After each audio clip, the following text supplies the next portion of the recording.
What determines your resources? We've said decisions shape destiny, which is my focus here. If decisions shape destiny, what determines it is 3 decisions. What are you gonna focus on? Right now, you have to decide what you're gonna focus on. In this second, consciously or unconsciously, the minute you decide to focus on something, you gotta give it a meaning. And whatever that meaning is produces emotion. Is this the end or the beginning? And emotion then creates what we're gonna do, or the action. So think about your own life, the decisions that have shaped your destiny. And that sounds really heavy, but in the last 5 or 10 years, 15 years, haven't there been some decisions you've made that if you made a different decision, your life would be completely different? The history of our world is these decisions. When a woman stands up and says, no, I won't go to the back of the bus, she didn't just affect her life. That decision shaped our culture. Or someone standing in front of a tank, or being in a position like Lance Armstrong and someone says to you, you got testicular cancer. That's pretty tough for any male, especially if you ride a bike. Right? You got it in your brain, you got it in your lungs. But what was his decision of what to focus on? Different than most people. What did it mean? It wasn't the end, it was the beginning. What am I gonna do?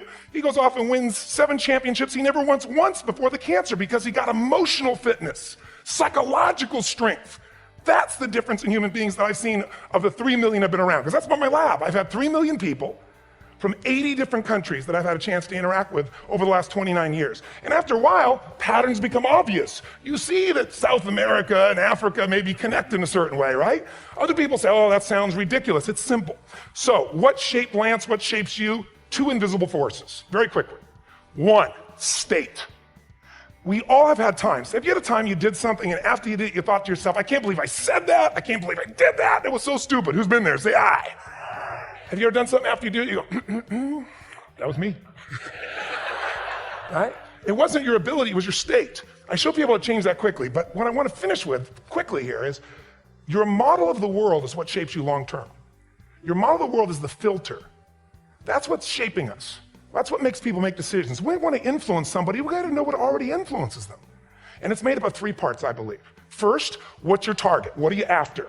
Which I believe it's not your desires. You can get your desires to goals, so it's needs we have. I believe there are 6 human needs. Second, once you know what the target that's driving you is, and you uncover it for the truth, you don't form it, you uncover it. Then you find out what's your map. What's the belief systems that are telling you how to get those needs? Some people think the way to get those needs is destroy the world. Some people is to build something, create something, love someone. And then there's the fuel you pick. So very quickly, 6 needs, let me tell you what they are. First one, certainty. Now these are not goals or desires, these are universal. Everyone needs certainty that they can avoid pain and at least be comfortable. Now how do you get it? Control everybody, develop a skill, give up, smoke a cigarette. And if you got totally certain, ironically, even though we all need that, like if you're not certain about your health or your children or money, you don't think about much more. You're not sure the ceiling's gonna hold up, you're gonna listen to any speaker. But while we go for certainty differently, if we get total certainty, we get what? What do you feel if you're certain? You know what's gonna happen, when it's gonna happen, how it's gonna happen, what would you feel? Bored out of your mind. So God, in her infinite wisdom, gave us a second human need, which is uncertainty. If a win to you is being the greatest dad and husband of all time, then be the greatest dad and husband of all time. And if your number 2 priority is building your business, then it's in second place and it's gonna get what it can get. Now, that doesn't mean that you can't be really hardcore about second place, but 1, don't value yourself for results. I will tell you right now, all the wins in business that you're ever gonna get, all the money in the world, it's powerful, it's amazing, and you will love taking care of your family. But even that was a reorientation back to your true number 1, if I had to guess, which is your family. So be focused on that, right? This is really about my family. If the business isn't working out, if it's not going the way that you want, look, it's gonna be lame, it's gonna suck, but you're gonna have to alter your mind and remind yourself, my number 1 priority is my family. And what I value myself for on the business side is not accomplishment. It is not success. So decide what your priorities are and don't flinch. Don't be conflicted. Don't try to have my business is as important as my family, and really don't value yourself for accomplishment. It's all about sincere pursuit, okay? You cannot guarantee the success, but you can guarantee the struggle. So you need to extract value from knowing that you left it all out in the field. And that's it. That's all you can do.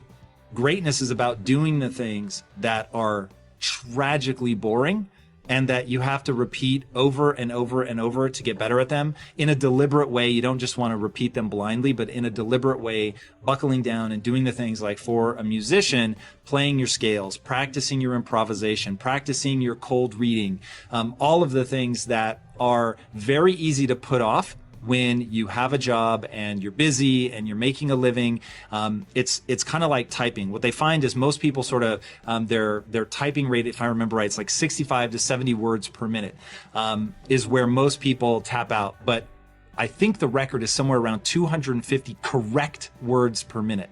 So if the average person is tapping out around 65, but the delta is all the way between 65 and 250, you begin to see like how far you can really push yourself. But people get to a level that they deem acceptable and they just sort of stop there.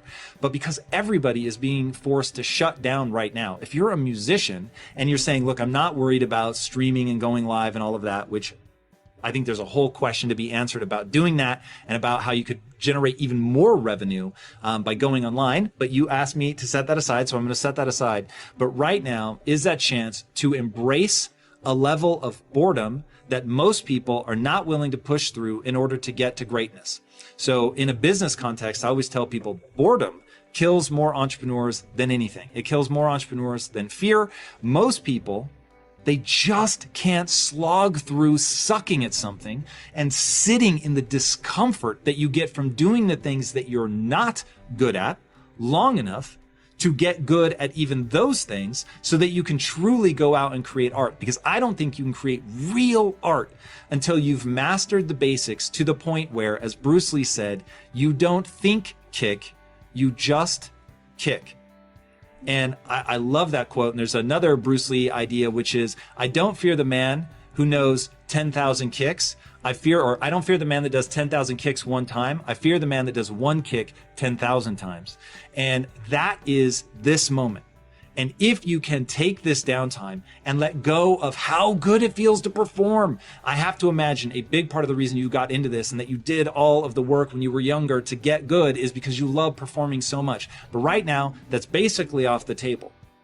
So if in this moment you can buckle down, be disciplined, set your sights on something very specific that you want to get good at, disciplined practice at that thing to get good at this. On the other side of this, you're going to be far more extraordinary than you were when you went in because you no longer have the distractions of the actual performance. You can just get down to practicing. So flip that switch in your mind and think all about coming out the other side of this a beast, an absolute monster, better than you went in. And if you can tell yourself that story, I'm committed to this, I'm willing to do these things that other people aren't willing to do, and put in the practice and understand as you're going through that unimaginable boredom, that on the other side of this is a skill set that has utility, then this becomes an extraordinary time.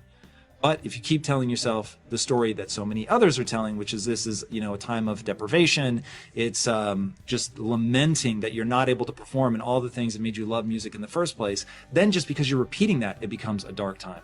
Focus on the other side and you will get through this amazingly. Google success, see if you get it. Google exposure, see if you get it. You have to be exposed to certain things in order for you to know it. And success is hard. If I try to get my millennials to understand, it take a long time to make a lot of money. Daddy, you making money, I'm 61. It take a long time to make a lot of money. You can't just go make money because you got Google. Let me show you something. When you get on an airplane, you ever notice when you walk on an airplane and you walk past first class, everybody in first class got gray hair? You ever notice that?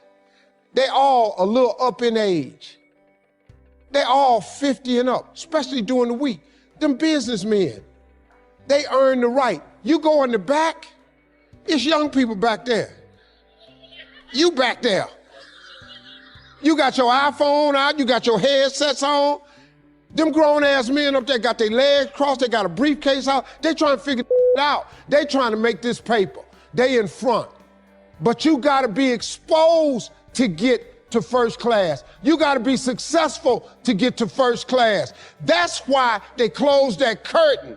See, they can't have your ass in back of that plane with that curtain open. You ain't gonna believe what's going on up there. They bringing out a hot washcloth. You can wash up. They passing out menus. Everybody get hot nuts. You get all you want to drink. You ain't got to pay for the headsets. You get to watch the movies free. You get a choice of what you want to eat. They got to close that curtain. If you was in the back and they left that curtain on, you'd drive them people crazy. Hey, what my nuts? You don't get no nuts. Hey, how come I just got a half a can of Coke? That's all we giving you. How come these drinks is $5? He done ordered 3 drinks because he paid for first class. The seats is wider. Your knees can't touch the seat in front of you. It can't. The overhead space is plentiful for everybody. That's why they close the curtain. So what you have to do, you have to expose yourself to things early in life. This is my suggestion. Do whatever you got to do to upgrade to first class. If it's spend a little bit more money, it's sometimes when you buy the coach ticket, when you get at the counter, just ask them, how much is an upgrade? If they say $75, just pay it one time. What happens is, once you sit in that first class seat, you have now been exposed. The game changes now. When you see that there's actually room on each side of you in first class, when you discover that you can slouch in your seat, that your arm does not have to touch the other person's arm, that they're gonna bring you a hot towel, they're gonna give you a menu, they're gonna let you drink all you want. You ain't got to buy the headsets. Once you fly first class, it conditions your mind to look and think for first class opportunities. Once you fly first class, let me explain something to you. Walking past first class gonna be hard. Once you done sat up there, flew a couple hours in first class, walking past them seats will be the hardest walk you make because you've been exposed. Don't plan too much. Does work. For me, it didn't work, frankly. Don't plan too much your career because what you're going to be facing in life is probably more powerful and much bigger than you ever imagined. So if you're following your plan, you may miss a lot of opportunity coming on the side, but you don't even look at them by saying, oh, I need to continue on my plan. Okay? Even though on the side, you're going to have a huge opportunity coming, you don't look at them. So don't plan too much or be flexible on the planning. You're going to have a lot of opportunity, particularly in the period we're getting in, 2010, 2020. I think there's going to be a lot of transformation coming and there's going to be a lot of opportunity, so be flexible. But some of these mountains that can be climbed by you and me, it takes a day to get to the top, and then you camp up there and you come down the next day. And on many of these places in Switzerland where you can do that, about halfway up the mountain is what they call the halfway house, halfway up the mountain. So a group of people starts off with a guide in the morning, and about noon, you're kind of tired, you've been walking now for 4 or 5 hours, and you're coming up to the halfway house, and it's just it's a wonderful sight. Because as soon as you enter in the halfway house, you can smell the food, and they're getting ready for a good lunch, and you sit down, there's a fire in the fireplace, and there's nice soft chairs, and you can just rest your body and refresh your body. And you know, you've got to be very careful as an entrepreneur to be brutally honest with yourself. And those are some of the things that you'll hear from me as a mentor, that, you know what you don't know, but you've got to know your business better than anybody. I think the most important is knowing your strengths and weaknesses and knowing what you enjoy doing. You know, if you look at it as a job, you've already lost. It's not going to be your passion, and you're going to count the hours. If you look at it as something you love to do, and then you know what your strengths are, then you can leverage those strengths in your business and in helping others. And once you recognize your weaknesses, then you can work with people that complement you. I mean, every one of my businesses, I've had a partner who's very anal. Martin Woodall, Todd Wagner, I mean, incredibly anal people, perfectionists, because I'm a slob. You know, I'm a big picture, think about what's around the corner, how's technology going to change things, how can I change, you know, this industry, and, you know, making sure that there's somebody there to dot the I's, cross the T's, and keep me in the baselines. And, you know, recognizing my weaknesses is just as important as recognizing my strengths and my core competencies, and you know, having a passion to do them. You do when it seems like suffering won't stop? What do you do when it feels like your pain doesn't have a point? What does it do when it feels like your weakness continue to worsen? Maybe you've taken a knockdown concerning your finances lately. Maybe it's with your kids. Maybe with your marriage. Maybe with your health. Maybe some other arena of life. You're laying on the mat gasping and you don't know what you're going to do.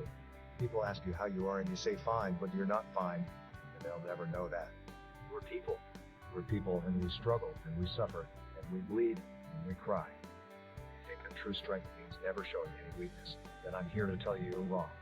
You're wrong because it's the opposite. You're going to get depressed. You're going to have weeks where you don't feel like eating, while gravity is working overtime like it's afraid of getting laid off. You can barely lift your fork to your mouth. You're going to have a choice. A choice to either give up or get up. It's like you have to save your own life.